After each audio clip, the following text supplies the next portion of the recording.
The impact of widespread anti-government protests engulfing the streets of Colombo, the national capital of Sri Lanka, is now visible from the skies.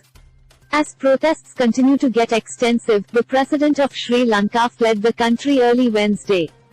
In the satellite pictures captured on Tuesday, protesters in long queues are seen waiting to enter the president's secretariat and president's house.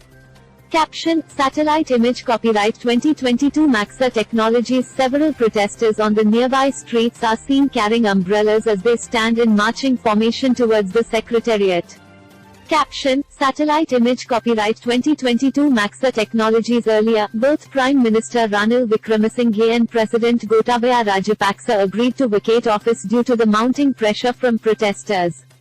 According to an Associated Press report, the Sri Lanka government owes $51 billion and has shown an inability to make interest payments on its loans. Due to COVID-19, the island country's tourism sector has collapsed by 80%, which has made imports expensive. The country's food inflation has risen 57%, and citing civil unrest. Local reports suggest that people have to skip meals due to extreme shortages of food. Fuel has become one of the most scarce commodities as people have to wait for hours outside filling stations. Satellite images provided by US-based space firm Maxa Technologies show similar long lines of cars waiting for fuel in downtown Colombo. Caption: Satellite image. Copyright 2022 Maxa Technologies. Earlier, a Sri Lanka Air Force plane helped President Gotabaya Rajapaksa escape the country along with his wife. Rajapaksa has reportedly flown to Male, the capital city of the Maldives.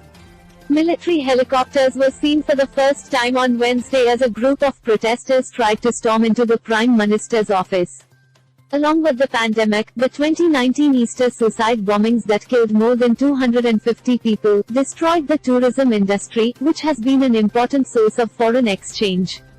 Defiant governments kept pushing tax cuts that made the economic conditions even worse. In order to save foreign exchange, the government banned imports of chemical fertilizer that drove food prices even higher. The war in Ukraine made things even worse, pushing up fuel prices internationally. The rising cost of living has been driving the mass protests against the civilian leadership that has been tainted by allegations of corruption and mismanagement.